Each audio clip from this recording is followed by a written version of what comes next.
नमस्कार साथियों, जब हम जीवन में असफल होते हैं उसे किस्मत का नाम दे देते हैं। जब हम किसी की सफलता की कहानी सुनते हैं तो दिल की तसल्ली के लिए ये कह देते हैं कि ऐसी कामयाबी बिना भाग्य के मिल ही नहीं सकती। यह अपने मन को समझाने और जिम्मेदारियों से पीछा छुड़ाने का सबसे आसान और सरल तरीका है। जब भी हम किसी सफल व्यक्ति के बारे में सोचते हैं तो अनायास ही हम अपने मन को ये समझाने लगते हैं कि यह जो भी पाया होगा वह अपने किस्मत और भाग्य के कारण पाया होगा। लेकिन यह सोचते समय हम यह भूल जाते हैं कि उस सफल इंसान के सफलता के पीछे उसकी कितनी मेहनत रही होगी। उसने न जाने कितने असफलताओं का सामना किया होगा, न जाने कितने रिस्क लिए होंगे, तब जाकर उसने सफलता के स्वाद चखे होंगे। साथियों, इस दुनिया को इंसानों ने किस्मत से नहीं अपने कर्मों से बदला है। यदि दुनिया में किस्मत है भी तो क्या हम कर्म करना बंद कर दें यह सोचकर कि जो हमारे किस्मत में होगा वो हमें मिल जाएगा। किस्मत का होना या न होना हमारे बस में नहीं है, हमारे बस में केवल कर्म करना है। कहते हैं कि हमारा भाग्य सितारों और ग्रहों के बस में नहीं, वह केवल हमारे बस में। कर्म से भाग्य और ग्रह दशा को भी बदला जा सकता है। आप अक्सर पत्र पत्रिकाओं में पढ़ते हैं कि रिक्शा चलाने वाले का बेटा कलेक्टर बन गया, चाय वाले का पुत्र कप्तान बन गया,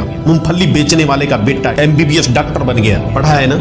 आप बताएंगे यह कौन लोग हैं? ये वही लोग हैं जिन्होंने अभाव में अपना जीवन गुजारा है। ये वही लोग हैं जो एक एक रुपए के मोहताज रहे हैं। ये वही लोग हैं जिन्हें कभी भूखे पेट भी सोना पड़ा है, पर इन्होंने कभी भी अपने किस्मत और भाग्य का रोना नहीं रोया। अपने कर्मों से अपनी किस्मत को खुद लिखा, न कि किस्मत का लिखा मान बैठ गए कि यह तो मेरे भाग्य में लिखा है, जो होगा देखा जाएगा। साथियों, कहते हैं कि सभी हादसे सबके साथ नहीं होते, जख्म जज्बात जुनून सौगात नहीं होते, कुछ तो रोज हथेली को पटवाते हैं, उनसे पूछो जिनके हाथ नहीं होते। आपने रविंद्र जैन का नाम तो सुना ही होगा। भारतीय टेलीविजन के मील के पत्थर कहे जाने वाले रामानंद सागर द्वारा निर्देशित धारावाहिक रामायण में इन्होंने अपनी आवाज और संगीत देकर सबको अपना बना लिया। रविंद्र जैन जन्म से ही अंधे थे, आंखों में रोशनी नहीं थी, पर अपनी आवाज से हर घर में संगीत का उजाला फैला दिया। अंधे होने के बावजूद वह कभी भी हिम्मत नहीं हारे, दूसरों के सामने कभी अपनी किस्मत का रोना नहीं रोया, रोशनी विहीन आंखों को कभी अपनी कमजोरी नहीं बनने दिया, अपने जुनून और जिंदा दिली से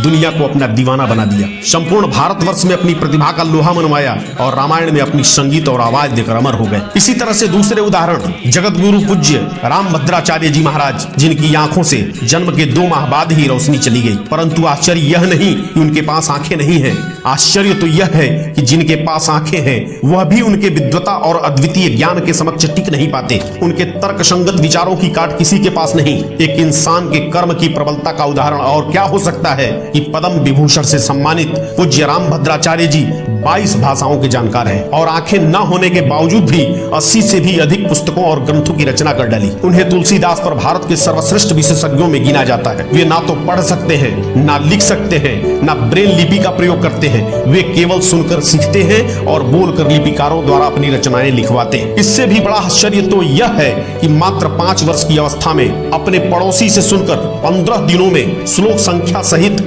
700 श्लोकों वाली संपूर्ण भगवत गीता को कंठस्थ कर लिया था। आंखें न होने के बाद भी इन्होंने अपनी सोच से, अपने कर्मों से न केवल अपने जीवन में आशा के रंग भरे, परंतु आज वे दुनिया के महानतम इंसानों में गिने जाते हैं और आज लाखों लोगों को प्रेरित करते हैं कि जिंदगी में आपके पास जो भी है, जितना भी है, उसी से जिंदगी न केवल जिया जा सकता है बल्कि अपने कर्मों से किस्मत लिखा भी जा सकता है। मित्रों, टेलीफोन का आविष्कार ग्राहम बेल ने किस्मत के भरोसे तो नहीं किया होगा, ना ही कंप्यूटर का आविष्कार चार्ल्स बाबेज ने किस्मत के भरोसे किया होगा, और ना तो चांद एवं मंगल तक पहुंचने वाला रॉकेट का आविष्कार ही किस्मत के भरोसे हुआ होगा। यह नतीजा है किसी के मेहनत का, किसी के जुनून का और किसी के कर्मों का। यदि किस्मत इस दुनिया में है भी तो हमारे कर्म ही उस किस्मत को खोलने की चाबी है। यदि सभी लोग किस्मत के भरोसे बैठ जाएं तो फिर न मुश्किलें होंगी, न कोशिशें, न तो कर्म होंगे, न तो कामयाबियां, न विज्ञान होगा और न वैज्ञानिक। इसलिए आप कर्म करिए जो आपके हाथ में है और आगे बढ़ते रहिए अपने लक्ष्य की ओर, अपने सपनों की ओर। किसी की सफलता और असफलता को किस्मत का नाम देकर मत रुकिए, चलते रहिए,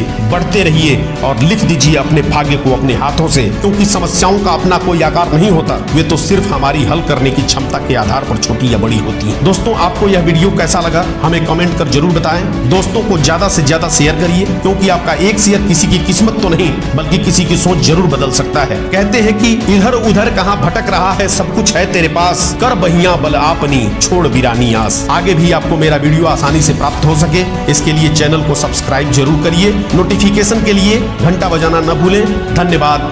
जय हिंद।